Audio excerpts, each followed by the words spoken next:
posture. So today we want to discuss the role of the cerebellum. So before I start, again, I will ask one thing from the CR that I am audible and visible, because if it is there, then we can start. So kindly WhatsApp message to me so I can start. So I'm visible and audible or not?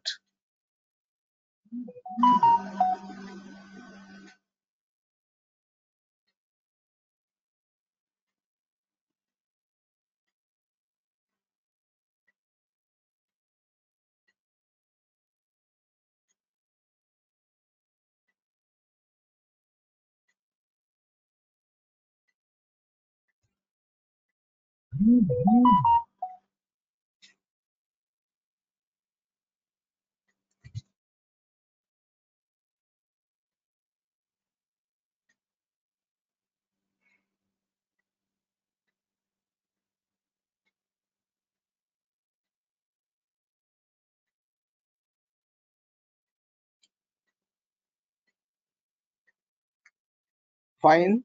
So it is nice. And this morning we will utilize to understand the role of the cerebellum. So if you consider the motor hierarchy, if you learn that how the motor system works, so we have the cerebral cortex here, and from cerebral cortex you'll find there is a one tract is going corticospinal tract, which is coming from the cerebral cortex to the spinal cord, and then there is a contraction of muscles. You can do some kind of the voluntary activity. Now, this thing is not so precise and it is crude. So, in order to make it precise and smooth without any error, in this motor system, the nature has provided two important structures. One is the basal ganglia, and second the cerebellum. Of course, thalamus is also there. So these three structures, they make the voluntary movement precise, smooth. So question is how? So today we will learn the role of the cerebellum, and later on we'll learn the role of the basal ganglia and the cerebellum. So what will happen? The information is also going to the basal ganglia, and then from basal ganglia it is going to the thalamus and returning back to the cerebral cortex. While few information also reaches to the cerebellum, the information reaches to the thalamus, as well as it is also going to the brainstem. And from thalamus, it will return to the cerebral cortex. And after obtaining the information from the basal ganglia and the cerebellum, now this corticospinal tract activity can be modified. While the cerebellum also exerts its effects on the brain stem, and they also affect the execution of the motor activity. So today we want to learn the cerebellum. So this is the cerebral cortex, cerebral, not the cerebellum. And this is the cerebellum, not the cerebral. So this is the cerebral cortex, and this cerebral cortex you will find this is the frontal lobe, this is the parietal lobe, this is the occipital lobe, and this is the temporal lobe. Here you'll find the lateral fissure is there, and here you'll find the central sulcus. So these are the two important uh, fissure sulcus are there, and here you'll find the cerebellum. So cerebellum lies above and behind the medulla and pons and occupies posterior cranial fossa. So this is the posterior cranial fossa or posterior uh, the occipital cranial fossa, you can say, and in this fossa you will find the cerebellum lies.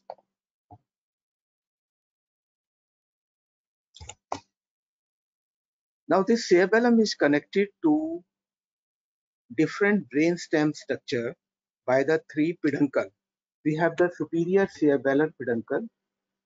Now by the help of the superior cerebellar peduncle, the cerebellum is connected to the midbrain, and this is also known as the brachium conjunctivum. The second peduncle is the middle cerebellar peduncle. Here the cerebellum is connected to the pons, and this thing is also known as the brachium pontis.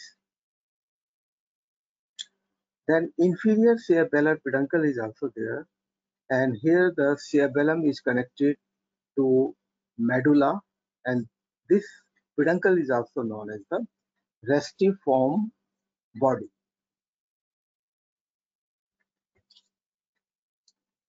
The weight of the cerebellum is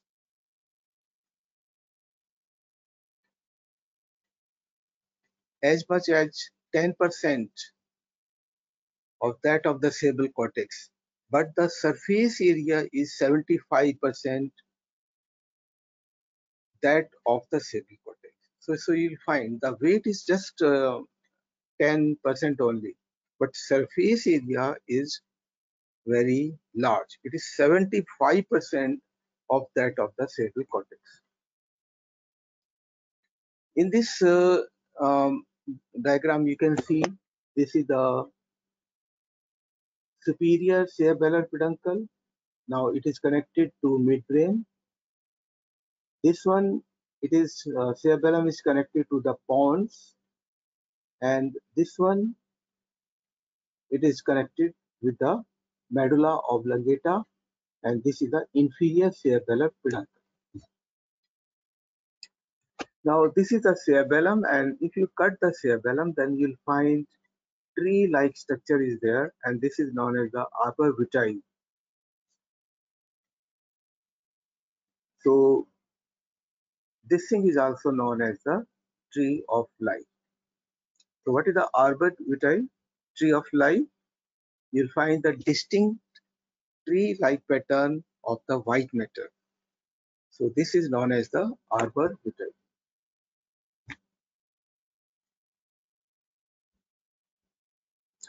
So we have described the three peduncle.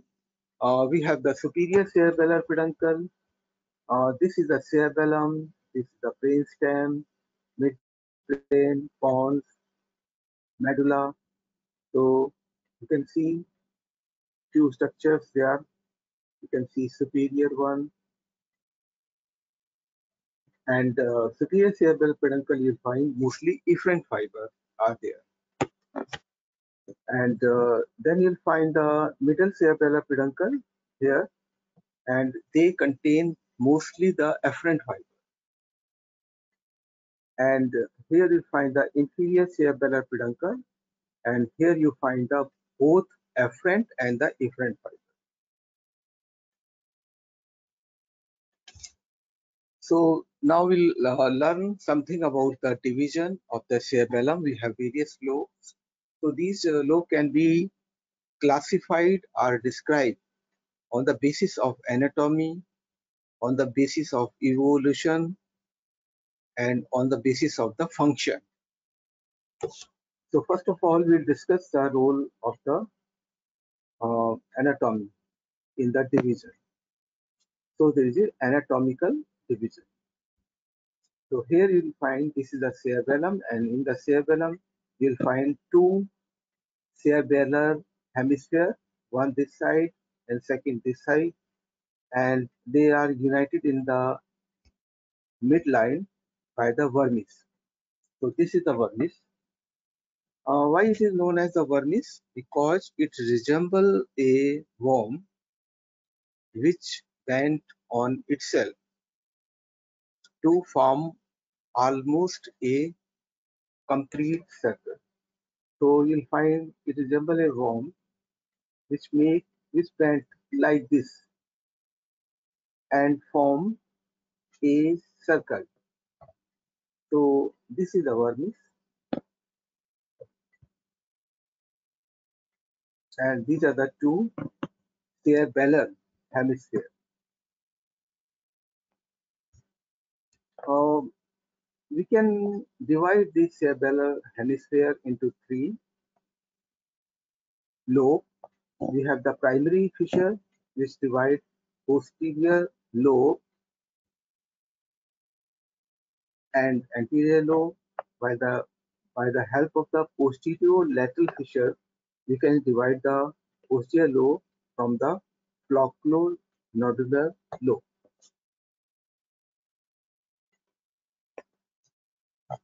So these are the lobes.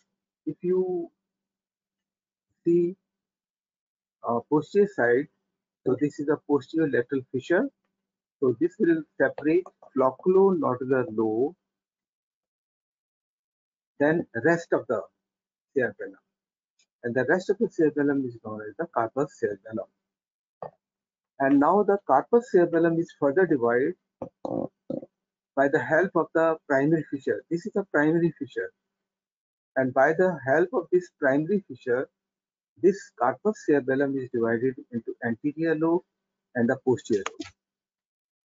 So we have the primary fissure, anterior lobe, posterior lobe, and this whole structure is known as the corpus cerebellum. And by the help of the posterior lateral fissure, we can divide flocculonodular lobe from the corpus cerebellum. Then on the basis of development and the evolution, you'll find you can divide the cerebellum into three: archicerebellum, paliocerebellum, neocerebellum. So archicerebellum, you'll find it is the first part to develop, and in this you'll find the structure is the flocculonodular lobe. So this is the flocculonodular lobe. So archicerebellum is there. Then you'll find paliocerebellum that evolved next. Um, Anterior lobe and part of the posterior lobe. So in the paliocerebellum, you'll find anterior lobe and part of the posterior lobe. And the part of the posterior lobe is the pyramis, uvula, paraflocus. So this is the phylogenetical development. So this evolved next. It developed next to archicerebellum. So after that we have the neocerebellum. That is a recent development. Here you find the posterior lobe, and the structures of the posterior lobe are decline, tuber, lateral unciform, then paramedian lobule.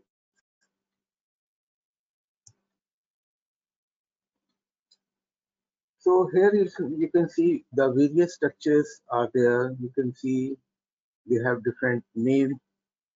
We have the central, culmen, decline, folium, tuber, pyramis, uvula, and this is the nodulus, and this is a flocculus. So total, it is a flocculonodular lobe. This is the anterior lobe. This one, bigger one, is the posterior lobe, and this one is the flocculonodular lobe. We can see on another side. This is the midbrain. This is the pons. So here you'll find the anterior lobe, posterior lobe, and this is the flocculonodular.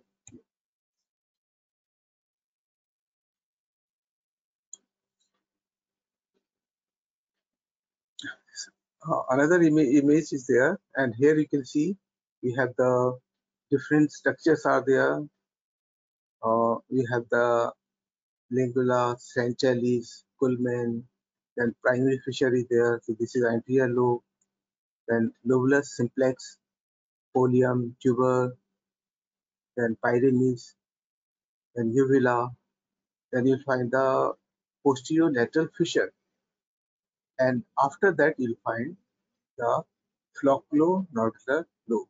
So this is the nodulus, and we also have the flocculus. This structure you can see, this is the nodulus here, and this part is the flocculus.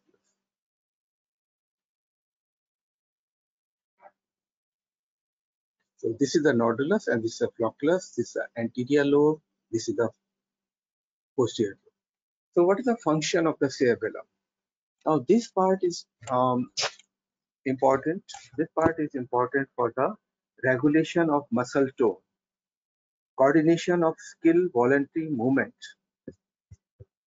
and this part is important for the planning and initiation of the voluntary activity, while this part is important for maintenance of balance, control of eye movement. So different lobe, they have different functions.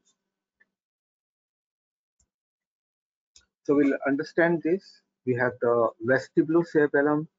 Now on the basis of the functional division, we have discussed the anatomical division, then phylogenetical division. Now we are coming to the functional division. So functional division, this is the flocculonodular lobe, but functionally it is known as the vestibulocerebellum. Why so? Because functionally it is related to vestibular apparatus. So vestibular apparatus, you must be knowing, we have the semicircular canal and otolith organ, labyrinthine. So this structure is related to vestibular apparatus, and also it is also known as the flocculonodular lobe and also known as the archicerebellum. So this part is important for the control of the body posture, equilibrium, and the eye movement. We have discussed the role of the body posture. So this part is important for the role of the body posture and equilibrium. Uh, we have discussed here the eye movement. So there is one reflex which is important, and this reflex is known as the vestibulo-ocular reflex. What is the vestibulo-ocular reflex? Uh, Here you will find that when your head is rotated toward the left or the right, or you are moving ahead, the eye remains fixed at the same point. So why so? So that is by the help of the vestibulo-ocular reflex, your eye remains on uh, fixed on some point. If it is not fixed on some point, then the image will be disappear. So that is in order to prevent an image from moving off the fovea. So this vestibulo-ocular reflex is there, and here you'll find there is a role of the vestibular nuclei and the third, fourth, sixth cranial nerve.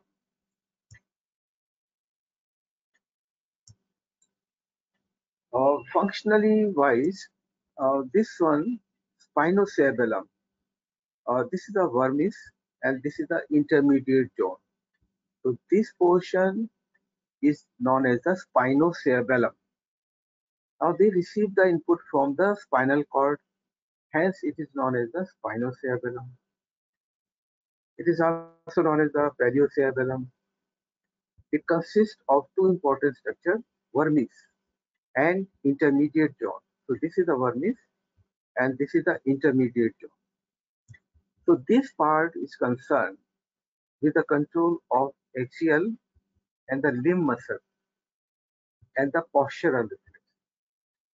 So this part, cerebellum, that is the spinocerebellum, it is concerned with the control of axial and the limb muscle and the postural reflexes.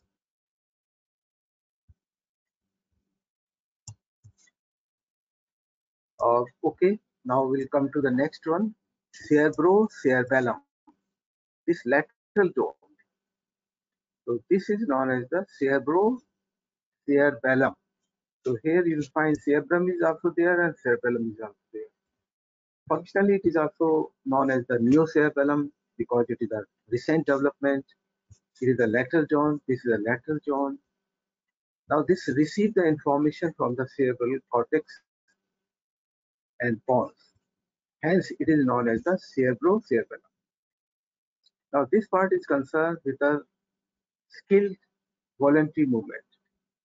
So this part you'll find it is concerned with the skilled voluntary movement.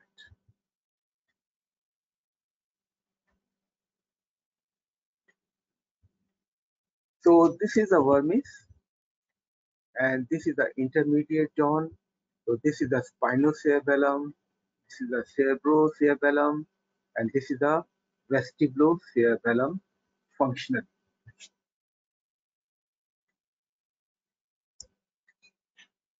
If you see, you'll find various input are there.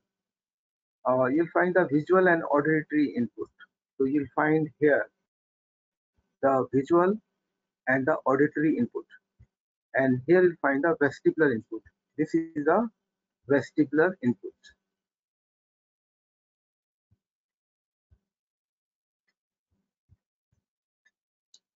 In this diagram, you can see this vermis and intermediate zone.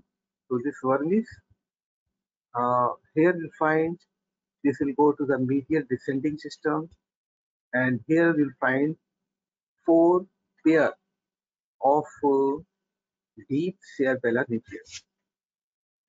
So what are these deep cerebellar nuclei are there? We have the dentate nucleus. Now this dentate nucleus, it will go to uh, motor cortex and premotor cortex, and this thing is important for the motor plan. Then the interposed nucleus is there. Now it will go to the lateral descending system, which is important for the motor execution.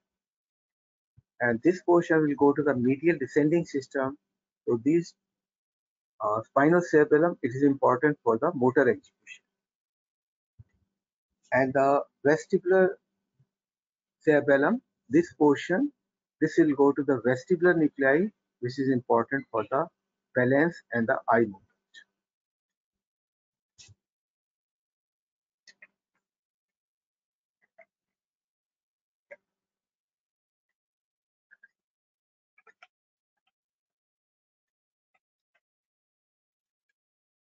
So we have various nuclei. We have the dentate nucleus, which lies laterally. Then we have the emboliform nucleus. This is a dentate nucleus. Then you'll find the emboliform nucleus. And after that, you'll find the globose nucleus. And then you'll find the fastigial. So how to remember this? There's a numeric. You can remember like this.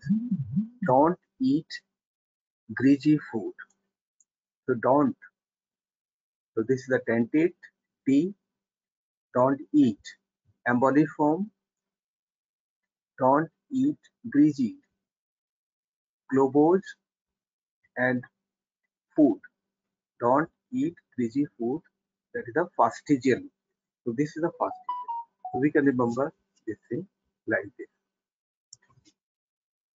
So with this, now we'll come to the cerebellum internal structures.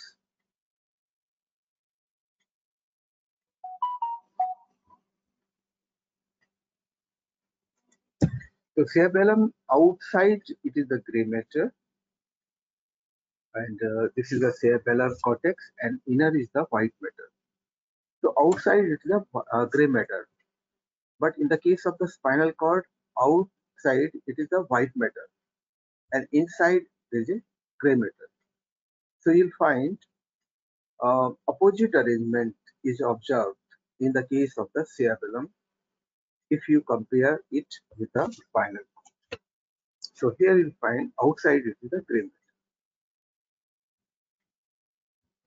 So outside you'll find the gray matter and inside you'll find the white.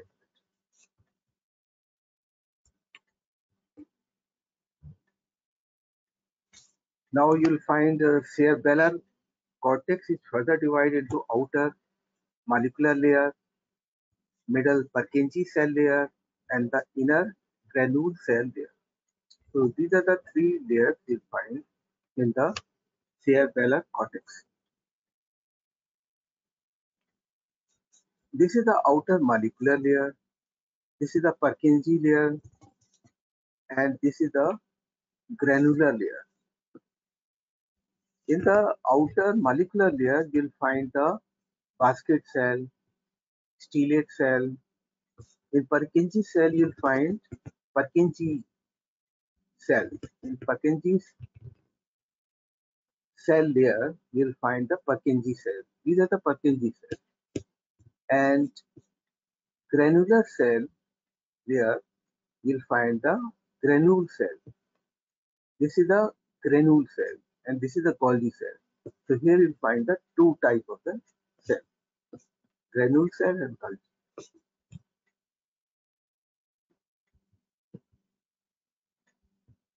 So we have five type of the cell.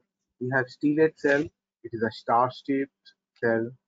You can see here. Then basket cell.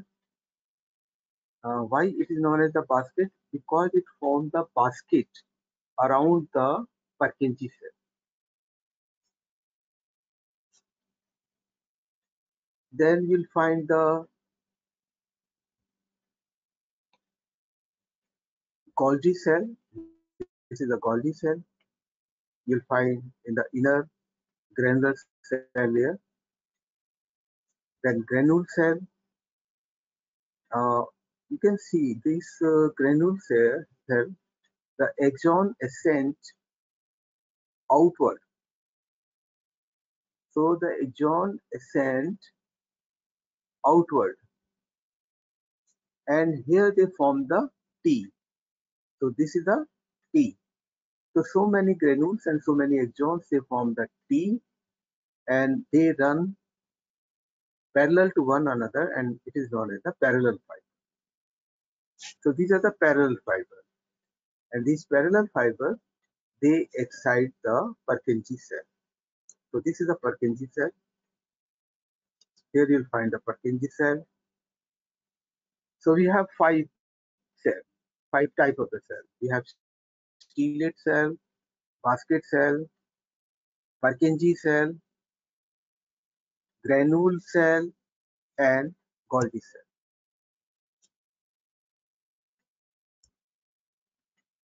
So you can see here in this diagram, you can see this is the outer molecular layer, and here you'll find the Purkinje cell layer, and this is the granule cell layer, making the parallel fiber. These are the parallel fiber. This is the stellate cell, and we also find the Golgi cells here. So what are the input which are coming to the cerebellum? So input is coming. So first you'll find the five cells here. You have the basket cell. The connection of the stellate cell is also almost the same as the basket cell. This is the Purkinje cell. This is the Golgi cell. This is the granule cell. The axon of the granule cell ascend and form the T.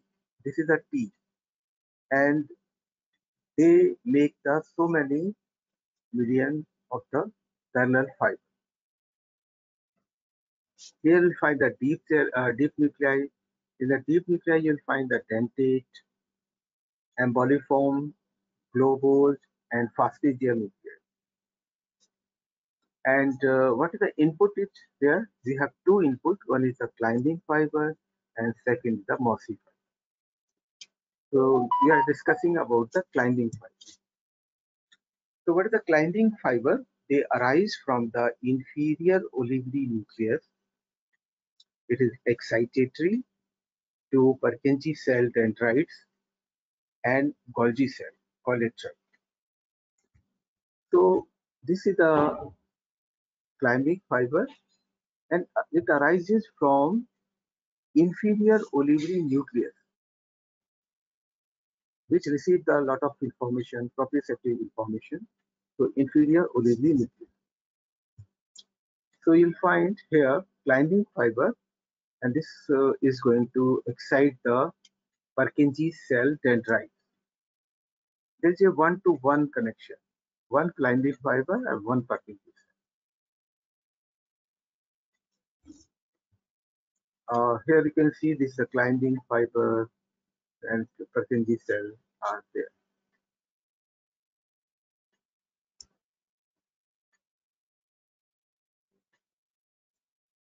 You can see Purkinje cell, then there's a extensive dendrites are there.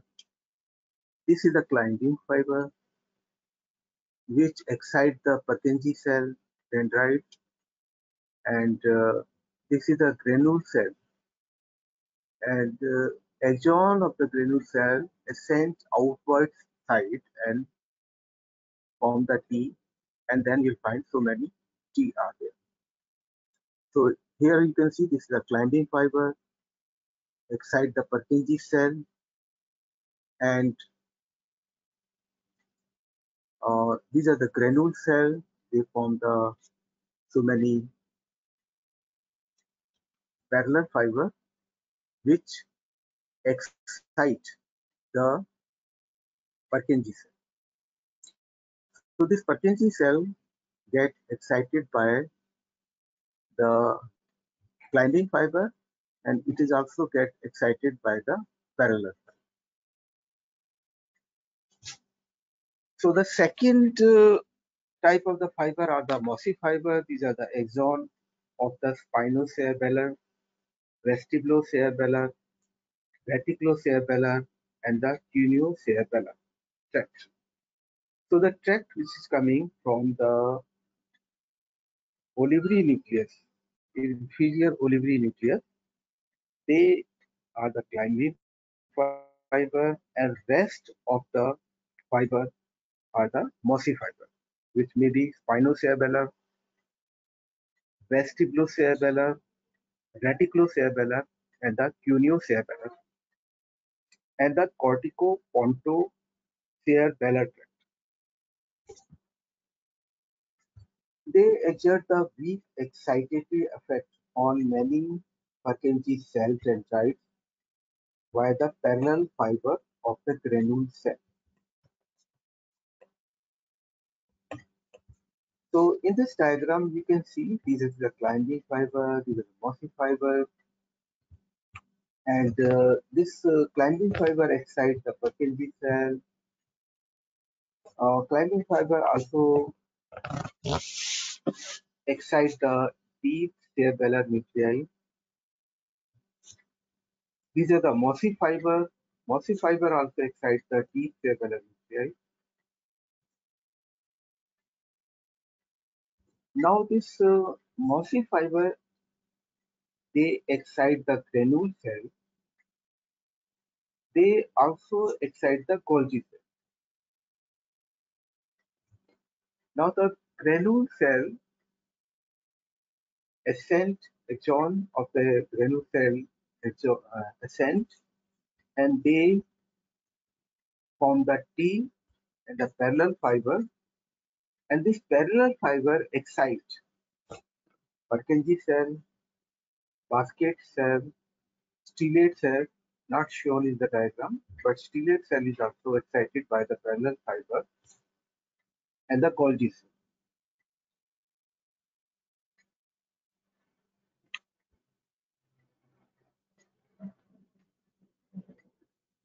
Here you can see we have the spikes.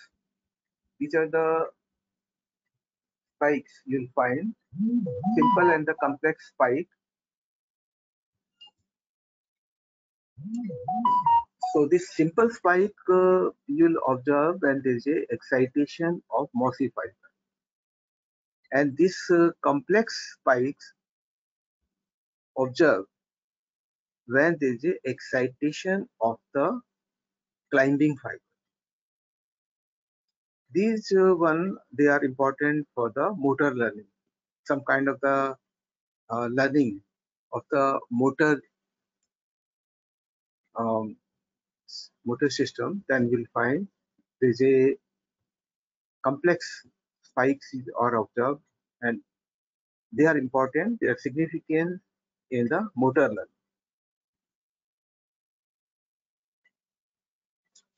So we have the stellate cell. They have the GABA inhibitory. The afferent is a parallel fiber, and efferent is a Purkinje cell. So this stellate cell edge and the basket cell both get the afferent from the parallel fiber. They get excited from the parallel fiber, and this is going to the Purkinje cell, but basket cell is going to the Purkinje cell soma, and both are inhibitory.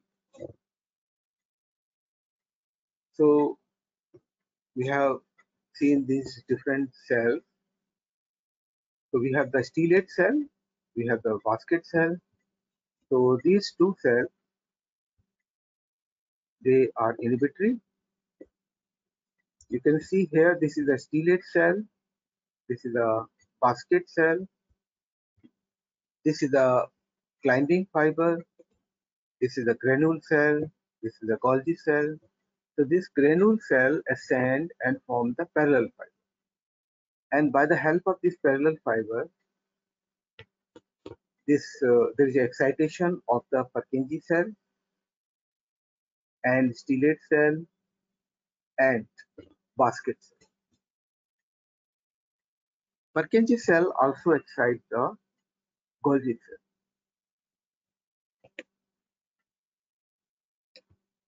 So we have climbing fiber excite the Purkinje cell, mossy fiber excite the granule cell and Golgi cell, parallel fiber excite the Purkinje cell, basket cell, and stellate cell, and Golgi cell. So this is a very simple diagram. Now we have to learn few important things from this diagram. Now you'll find, we'll take this one. So this mossy fiber excite granule cell and the Golgi cell. But Golgi cell in turn inhibit the granule cell.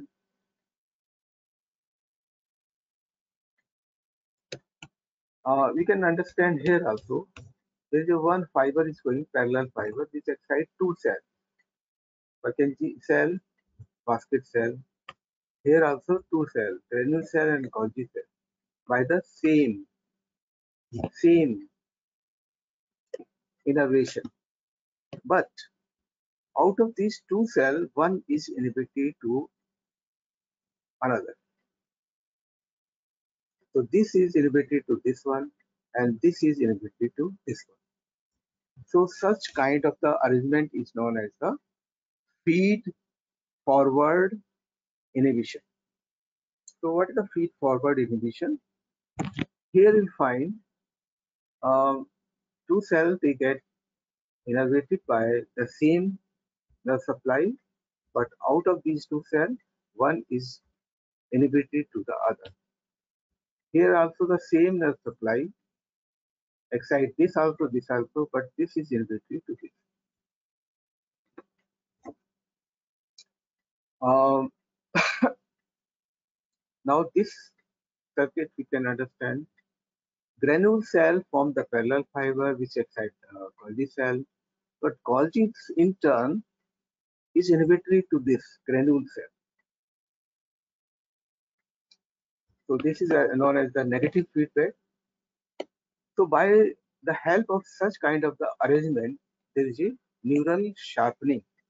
So whatever the signal is there, it becomes sharp, it becomes precise.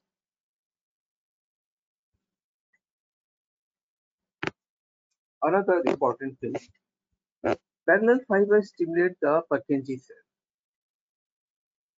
It is also stimulated by the climbing fiber, although it is also inhibited by the basket cell. But the output of the Purkinje cell is always inhibitory to deep cerebellar nuclei, like dentate, interposed, posterior nuclei. And this deep nuclei receive the information from the climbing fiber, mossy fiber, and other input. The output of the deep cerebellar nuclei is always positive, although it is inhibited by the Purkinje.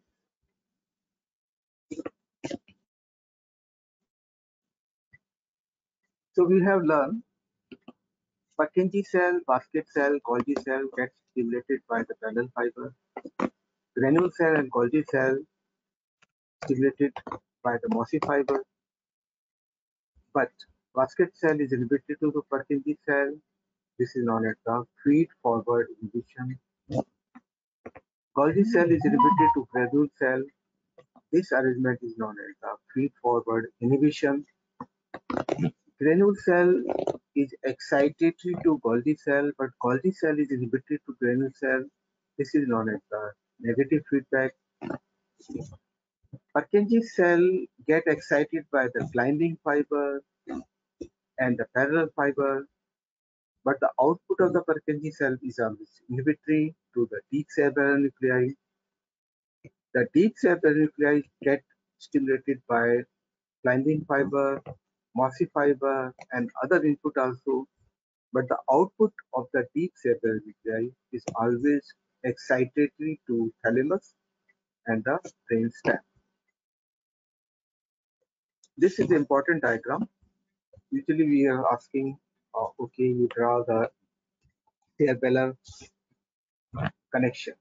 So you have to make the various uh, uh, cerebellar connection within the cerebellum.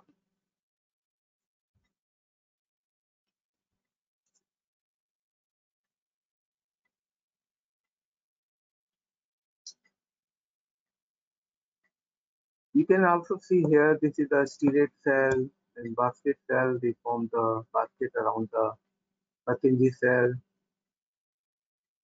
And these are the granule cells. They form the too many parallel fibers. So parallel fiber, the granule cell axon, they are excitatory. Purkinje cell dendrites, they are excitatory to Purkinje cell dendrite, basket cell, and sterate cell. We have learned this is the Purkinje cell, and this gets stimulated by the parallel fiber. Then Purkinje cell, they are 15 million in number. So this is the biggest neuron in the cell in our body. It is flask shaped. Uh, it is inhibitory. It is inhibitory to deep cerebellar nuclei. The efferent comes from the parallel fiber, climbing fiber, then stellate cell and basket cell. They are inhibited to Purkinje cell layer. The efferent go to the deep cerebellar nuclei. So we have learned this Purkinje cell. This is a Purkinje cell. So this receive the information. Efferent come from the climbing fiber, then basket cell, stellate cell, and the efferent goes to the deep cerebellar nuclei.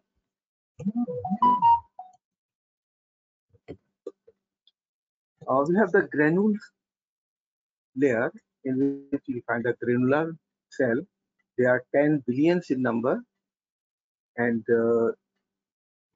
They are excitatory, so the neurotransmitter is a glutamic acid. The afferent is they come from the muscle fiber, and efferent go to the Purkinje cell, dendrite, basket cell, stellate cell, Golgi cell.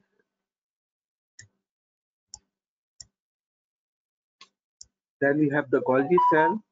Golgi cell is inhibitory. GABA is there.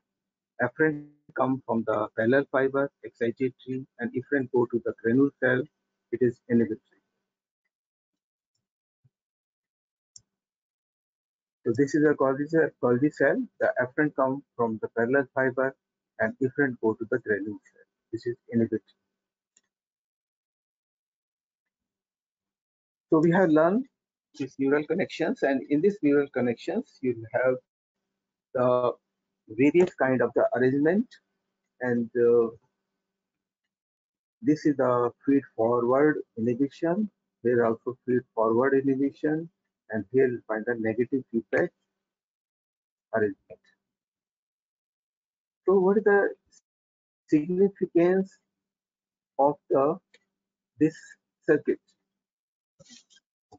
There is a feed forward inhibition of the granule cell is there. So what is the arrangement?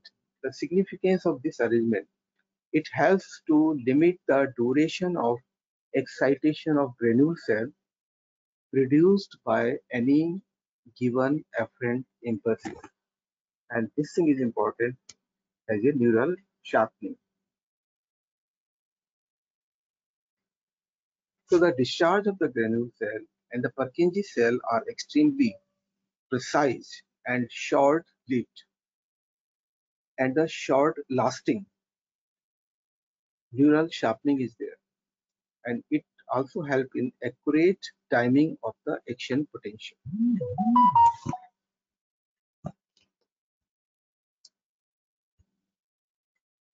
So basically, this cerebellar neural circuit is important.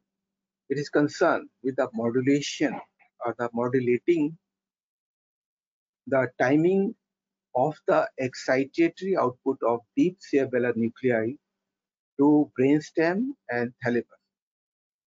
It helps the cerebellum in coordinating the muscle movement. So this thing is important. So basically, they do the modulation of the excitatory output or the timing of the excitatory output. They are also concerned with the neural sharpening by the arrangement, different kind of the arrangement. So we have the deep nuclei. We have learned these nuclei. We have dentate, globose, emboliform, and fastigial. So globose and emboliform together, they are known as the interpositus nuclei.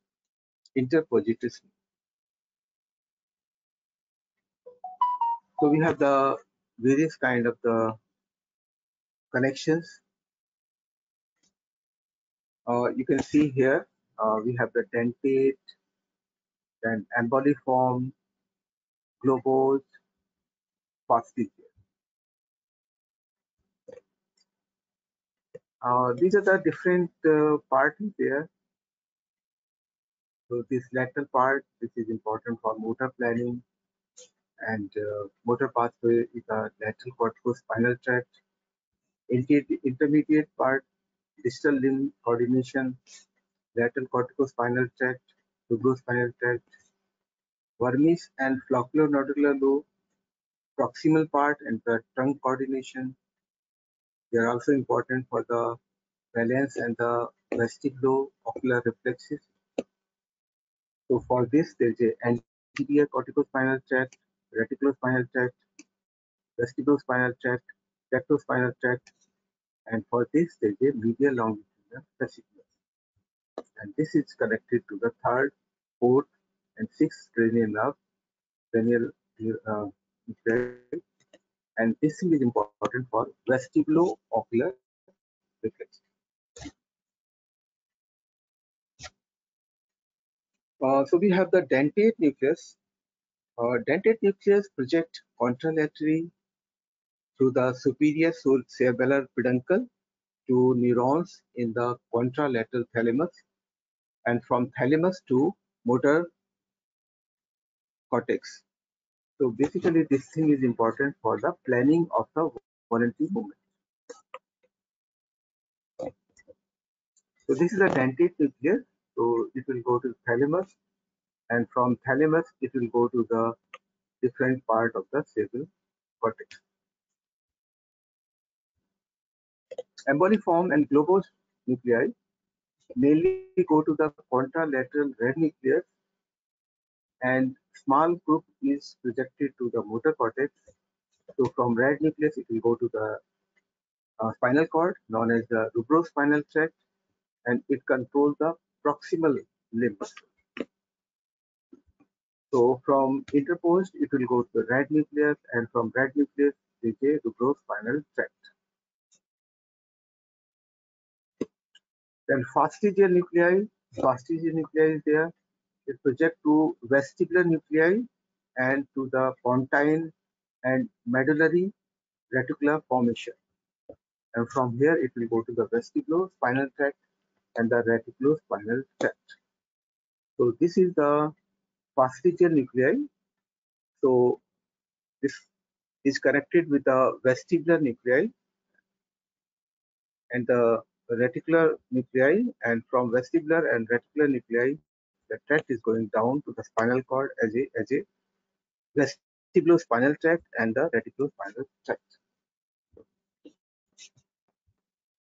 Okay, now I should take the break here, and we'll meet again after 15 minutes. So right now the time in my watch is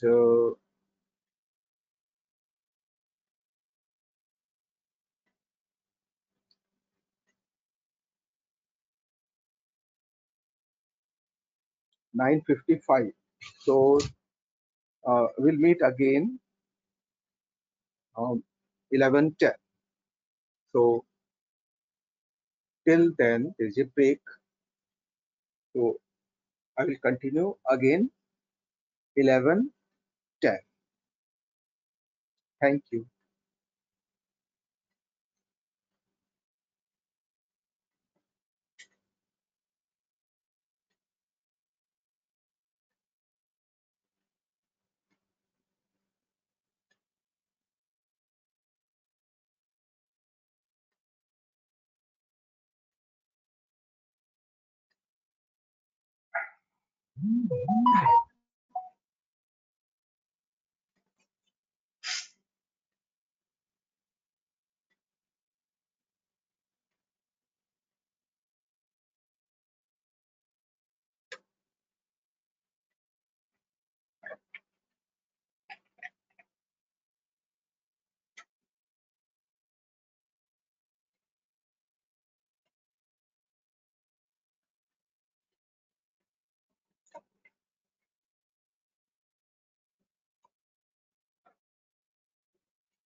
Good afternoon.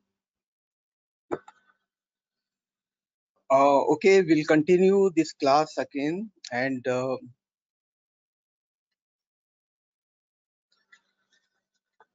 we'll understand the role of the cerebellum. So before I start, again, I will ask whether I'm audible and visible.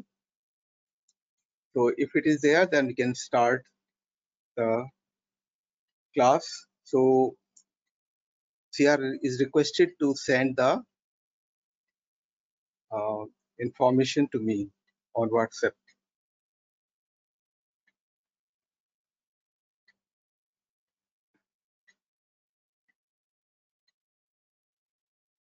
So please send the information whether I'm audible and visible so I can start again.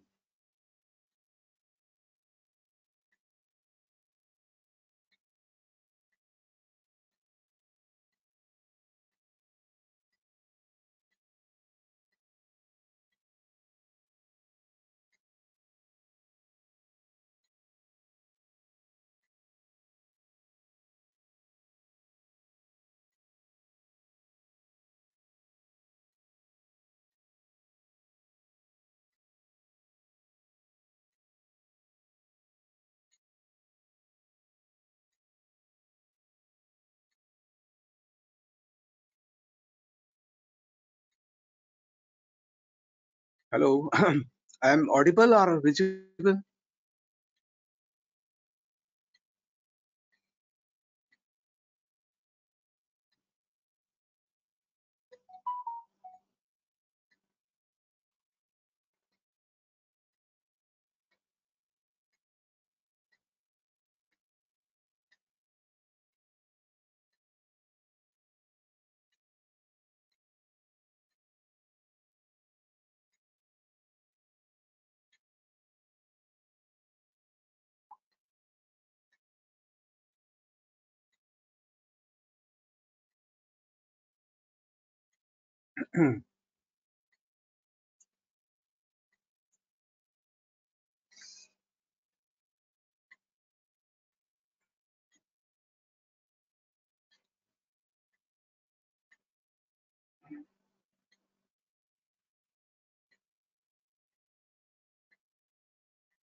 Hello, we want to start this class again.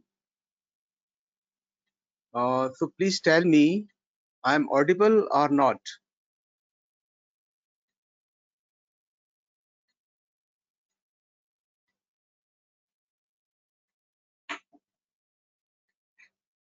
आ जाओ, आ जाओ, आ जाओ.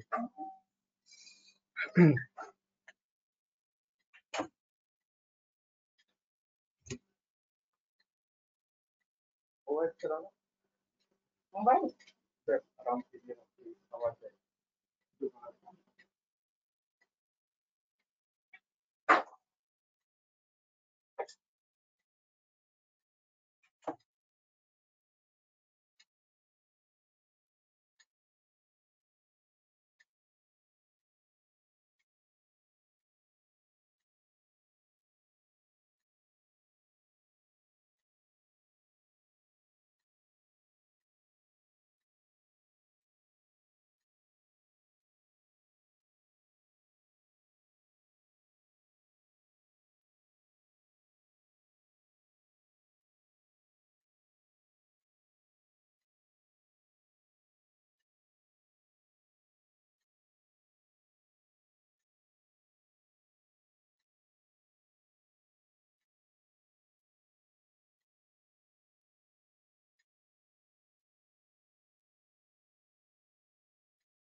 Hello.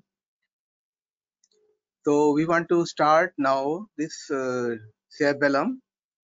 So I am audible. Please share the this thing. I am audible or not? Hello. Yes, sir, you are audible. हाँ okay तो message के लिए बोला था तुमने भेजा नहीं अच्छा सॉरी सर नहीं मैं वॉशरूम गया था अच्छा अच्छा ओके ओके तो हम लोग स्टार्ट कर दें ना फिर तो विजिबल है ना ये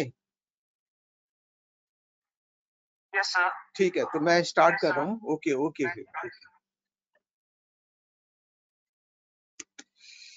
okay so will start the cerebellum. So you'll find the one term cerebellar glomerulus.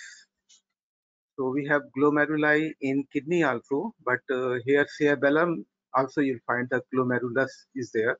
This is known as the cerebellar glomerulus. So what will happen? The afferent terminals on the granular layer, you'll find the granular cell dendrites, Golgi cell dendrites, Golgi cell axon, mossy fiber, climbing fiber, and they are surrounded by the astrocyte foot process. So you'll find this is the glomerulus in the cerebellum, and in this you'll find various things are there. So what are the things you'll find? You'll find Golgi cell dendrite, mossy fiber rosette, then Golgi cell axon, granule cell dendrites, glial capsule is also there, and this is the mossy fiber. So this is known as the cerebellar glomerulus.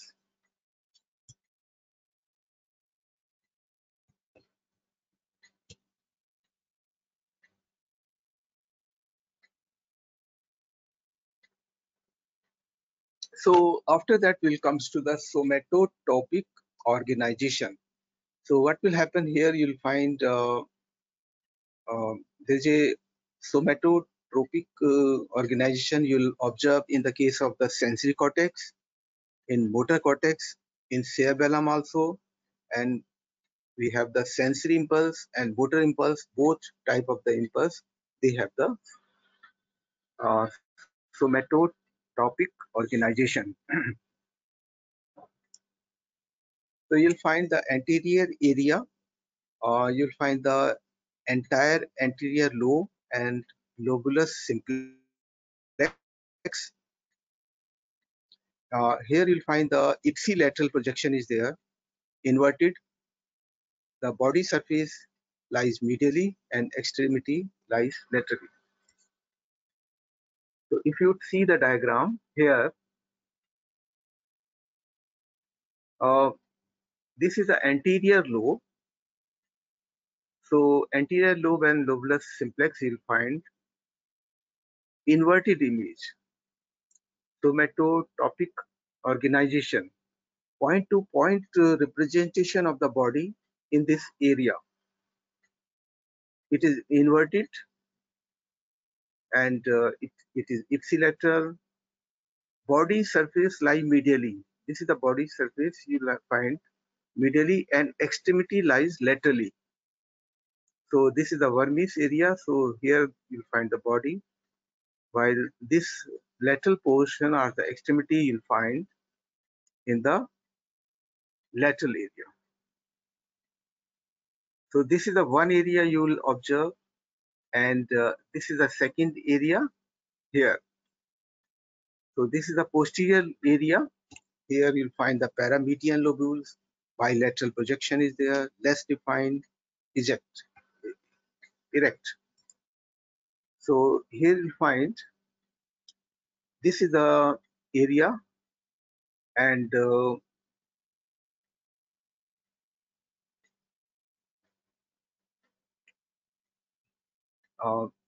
this is a you'll find in posterior area. This lobules is known as the paramedian lobules. There is a bilateral projection is there, and it is less defined. It is not as defined as this one, and it remains erect. So with this, we have discussed various connections, then different lobes, and point-to-point representation of the body in cerebellum.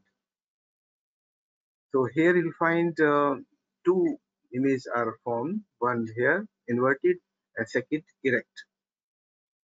So now we'll come to discuss few more things.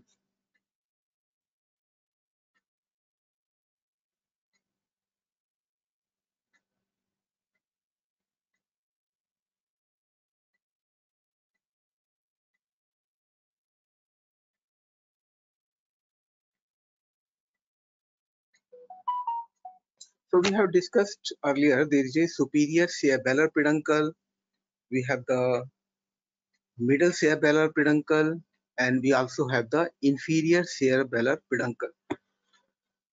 So we'll discuss these peduncle in what are the different kind of the fibers they are going and coming.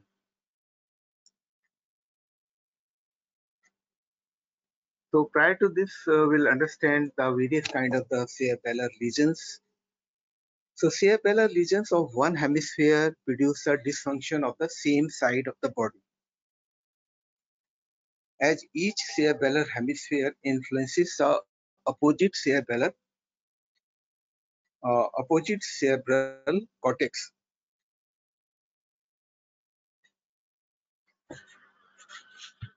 The motor cortex, via the corticospinal tract, control the opposite side of the body. So basically, what we are trying to say that cerebellar lesion of one hemisphere produce the dysfunction of the same side.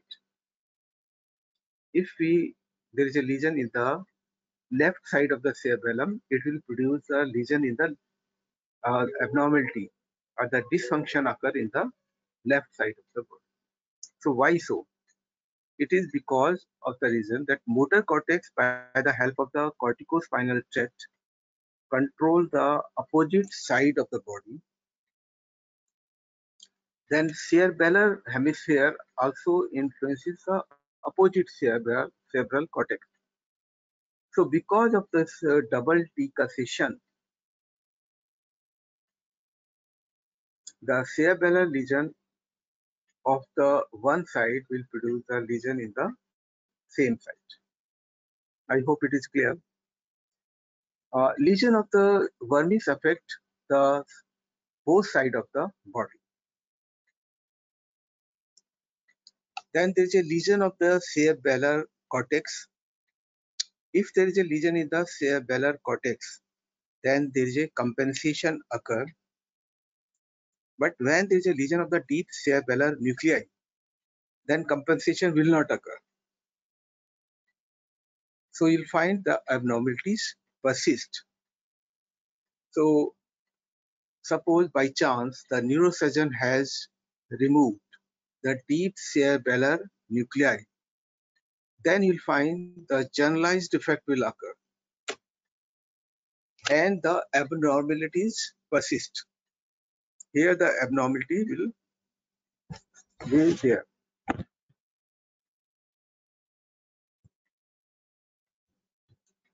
Damage to neocerebellum, most of the dysfunction are there.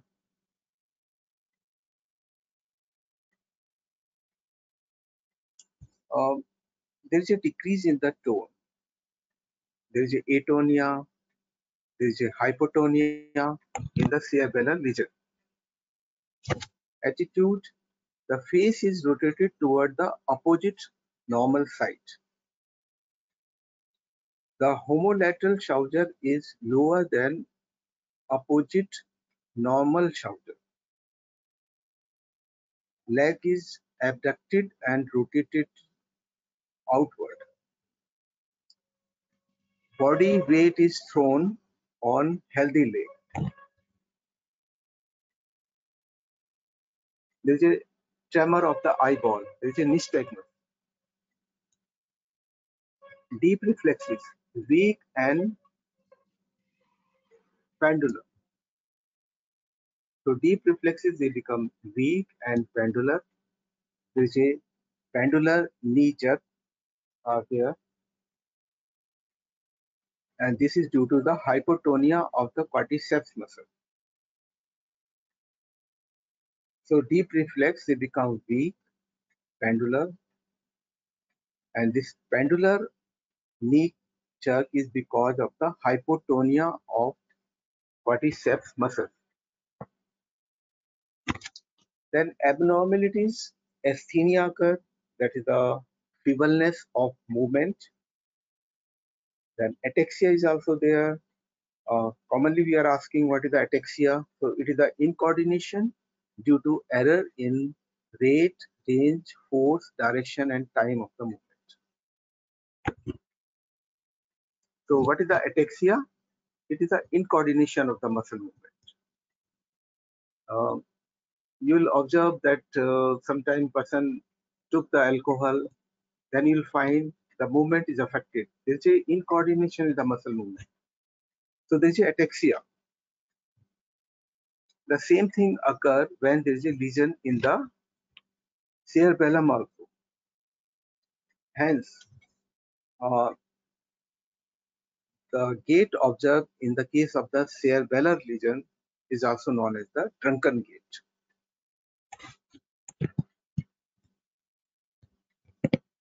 Dysmetria.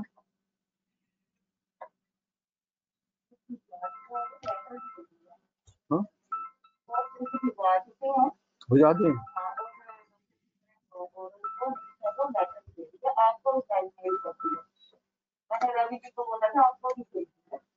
अच्छा, भेजना नहीं है.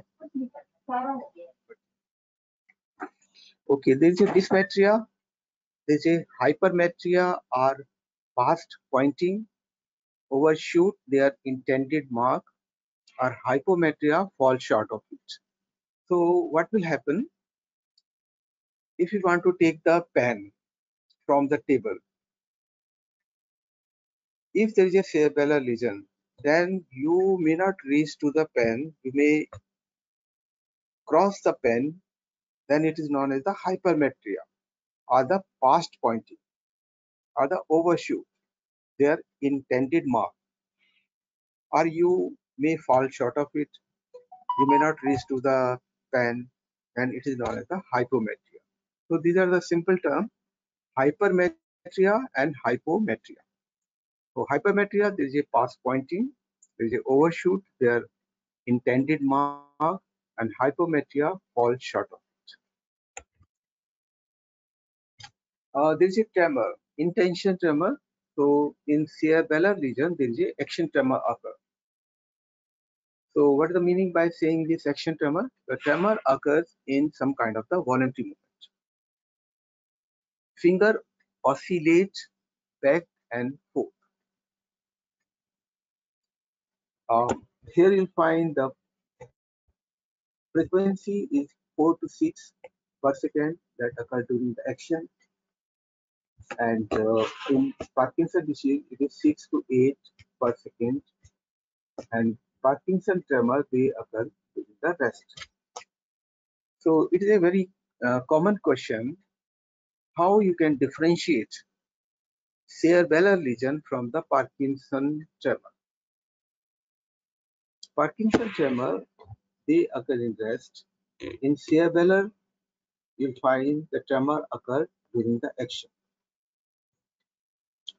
The tremor occur in Parkinson's disease 6 to 8 per second. The tremor occur in cerebellar lesion 4 to 6 per second.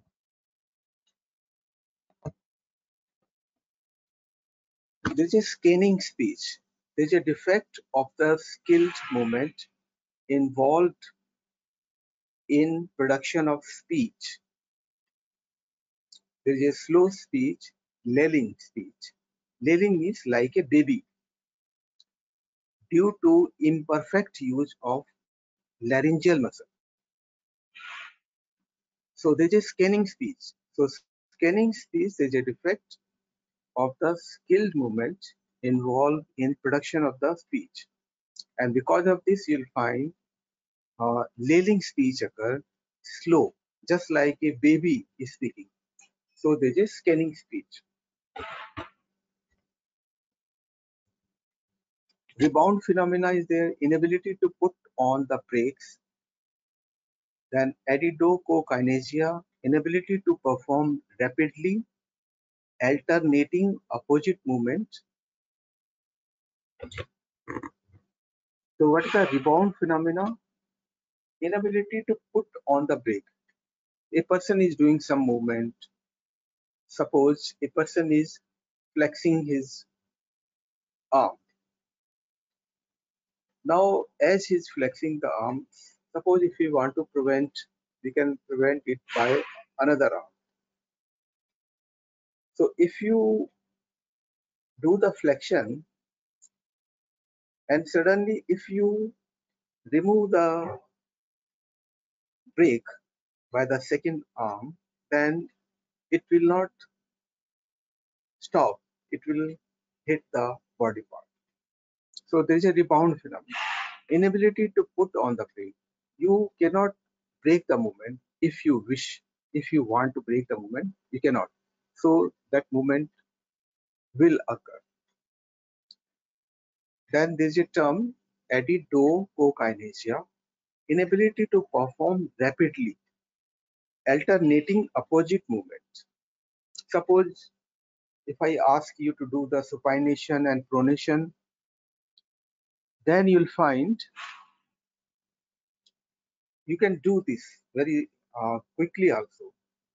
But in cerebellar region, you cannot perform rapidly alternating opposite movement like the supination, pronation, and this is known as the adidokokinesia.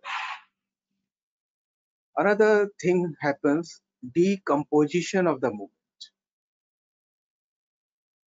The movement is decomposed. So how we can understand that? Suppose we want to take the pen from the table. Now, if I ask you, will simply take the pen in one moment. But in cerebellar region, person will make the movement at the shoulder and he will lift his arm, then make the movement at the elbow, and then he will try to move. So there is a decomposition. There's a different part of the movement occur just like robotic thing. So this is known as the decomposition of the movement. Gait is Duncan gait, as I explained you. Gait resemble as a person has taken the alcohol. Although he has not taken the alcohol, he is suffering from cerebellar disease.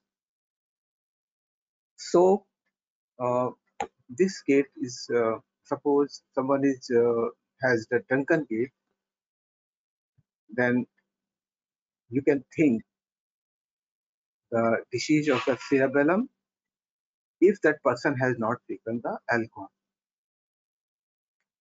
So this is a cerebellar ataxia, a cerebellar disease, and this is not by taking the alcohol, it is by the cerebellum. So it resembles to cerebellar, it resembles to drunken gait.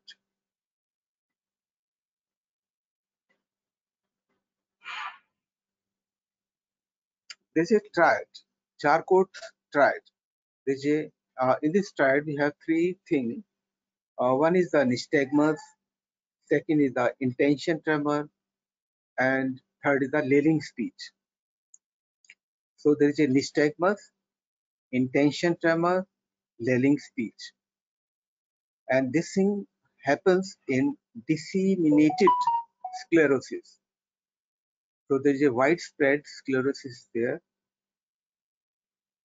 And in this, you'll find the connective tissue are increased, and you'll find there is a nystagmus, eye movement, intention tremor.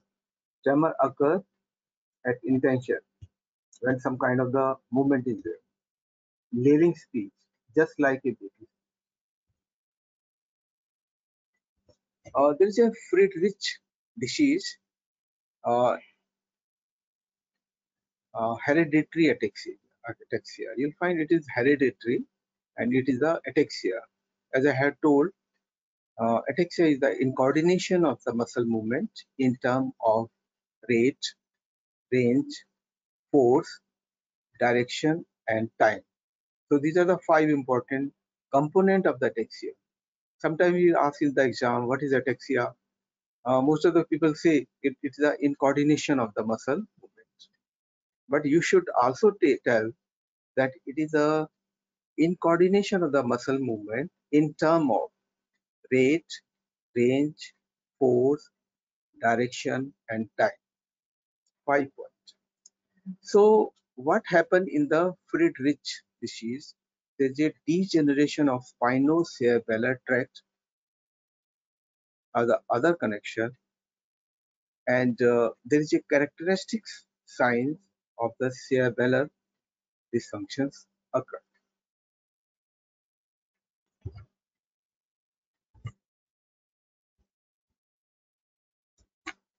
So we have discussed the peduncle. Here you'll find the cerebellum.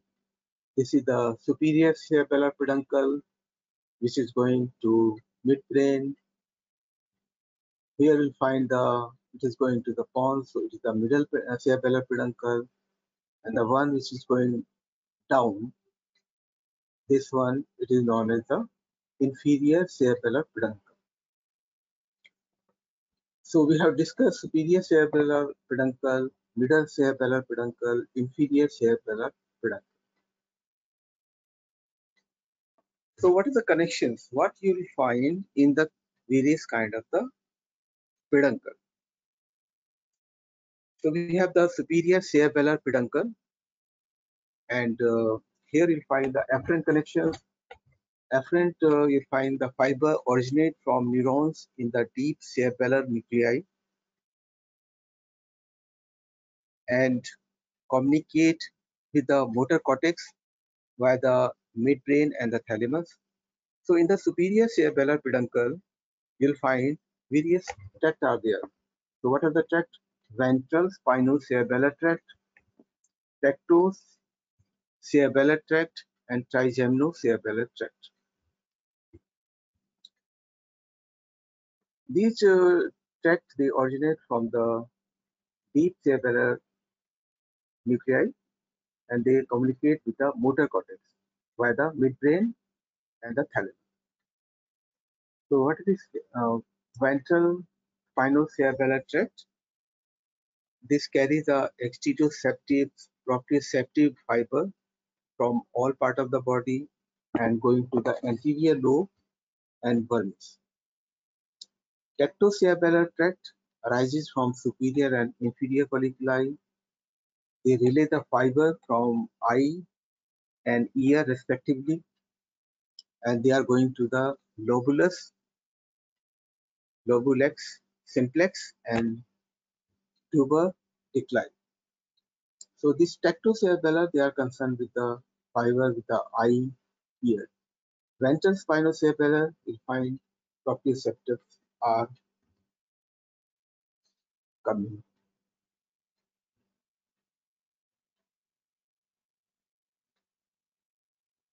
Then superior cerebellar peduncle efferent connection. Till now we have understand the afferent connection. So afferent we have these tract. So now we are coming to the efferent connection. So efferent you have the dentato-rubral tract, which is coming from dentate nucleus to red nucleus, dentato-thalamic tract, which is coming from dentate to thalamus, then cerebellar reticular fiber to midbrain.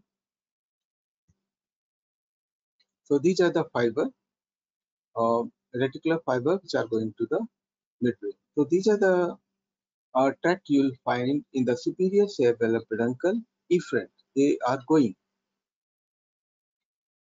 So now coming to the middle cerebellar peduncle. In the middle cerebellar peduncle, the afferent connections, we are coming on the afferent connections. So cerebellum receive the information advising it of voluntary motor activity initiated by the motor cortex. So what will happen? Information, whatever the corticospinal activity is there, the representation of that is also reached to the cerebellum. So cerebellum receives the information advising it of voluntary motor activity initiated by the motor cortex. So the tract is the cortico-pontocerebellar fiber. So this tract is responsible for providing the information regarding the motor activity. The motor activity that is done by the corticospinal tract, the representation of it also reached to the cerebellum by this tract.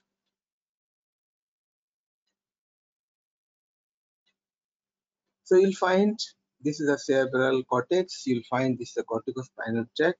It will do the muscular movement, but simultaneously this cerebral cortex send the representation of this movement.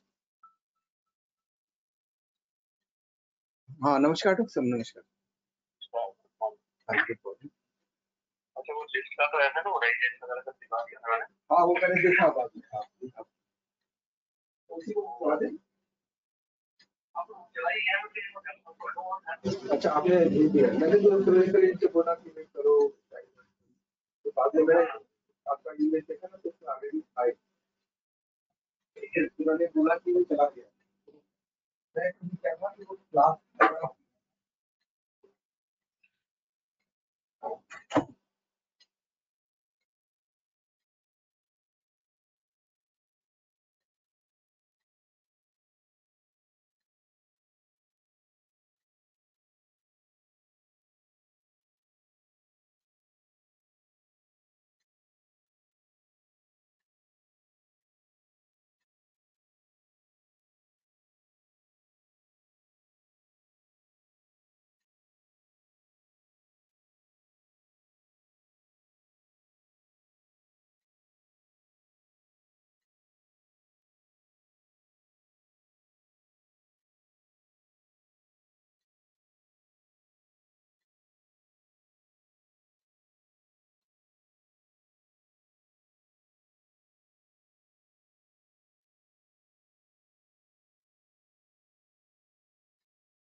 ठीक है ठीक है okay. Okay, there is a call, so I am attending that call. So what we are saying that there is a cerebral cortex, and the cerebral cortex you'll find there is a corticospinal tract is there. So the representation of this corticospinal tract is also sent by the cerebral cortex to cerebellum. How? It will send to the pontine nucleus in the pons, and from pontine nucleus it will go to the cerebellum, posterior lobe, that is the dentate nucleus, and they analyze the information because they have received the information from various proprioceptors. They also receive the representation of the corticospinal tract also, and they send the information back to the thalamus and then to the cerebral cortex. So this tract is known as the cortico-ponto-dentato-thalamocortical tract. So what this tract is known as cortico-ponto-dentato-thalamocortical tract. Okay, so we are coming to the inferior cerebellar peduncle. So this tract, cortico-pontocerebellar fiber, basically they lies in the middle cerebellar peduncle, and these are the afferent. Cerebellum receive the information from the cerebral cortex. So here you will find this cerebellum receive the information from the cerebral cortex, and this information is utilized in modulation of this activity, and this information is so quick that even the ongoing movement can be rectified. We'll explain this again in the function of the cerebellum. Right now I am discussing the middle cerebellar peduncle, that is the, here you'll find the cortico-ponto-dentato-thalamocortical fiber. The tract in the middle cerebellar peduncle you'll find the cortico-pontocerebellar fiber. Okay.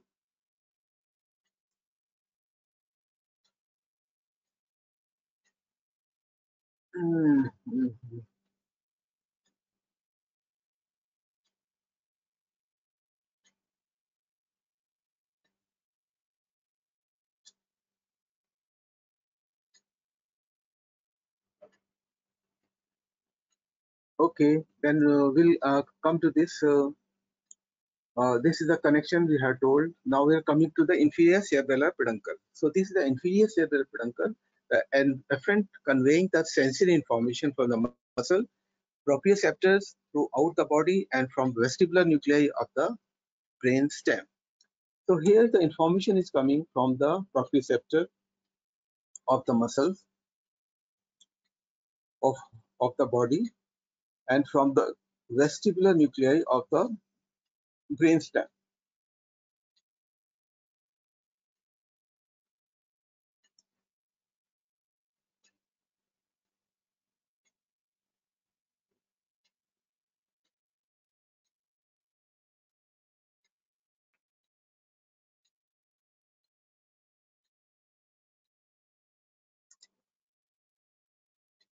So here you'll find the various tract in the inferior cerebellar peduncle, the afferent connection. You'll find the dorsal spinocerebellar tract, olivocerebellar tract, which come from the olive, inferior olive. I have discussed this tract. The climbing fiber, they are coming from the inferior olive. There is a dorsal spinocerebellar tract, then vestibulocerebellar tract. The tract is coming from the vestibular nuclei, then it is going to the cerebellum. The reticulocerebellar tract information is also coming from the reticular nuclei going to the cerebellum. What is the dorsal spinocerebellar tract? Here you'll find the exterioceptives, kinesthetic fiber, trunk, legs.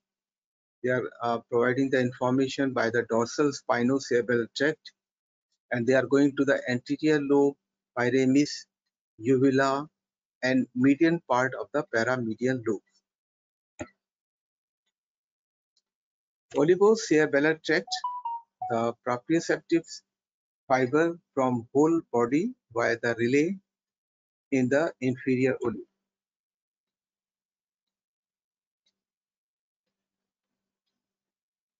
Reticulocerebellar tract, reticular nucleus to whole of the cerebellar cortex is there.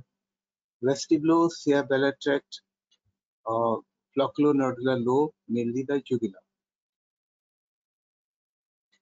So these are the tract you'll observe in the case of the inferior cerebellar peduncle. What are the efferent connection in the inferior cerebellar peduncle or cerebellovestibular fiber, cerebello-reticular fiber, going from cerebellum to reticular nuclei, then cerebello-olivary fiber, the fiber which are going from cerebellum to olivary nuclei. So cerebellum receive the information from the vestibular nuclei and send back. It also received the information from reticular nuclei and sent back. It also received the information from olivary nucleus and sent back to the olivary nucleus.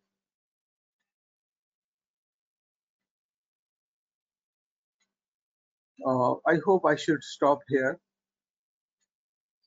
Um, so I stopped here only, and I will continue this topic, cerebellum, in the coming class.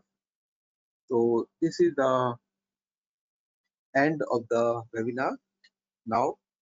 And CR, if possible, kindly send the attendance of all the students to my WhatsApp. So thank you very much. I end the webinar here. If you have any question, kindly send to my WhatsApp number. So thank you. Now I ending my webinar. Thank you.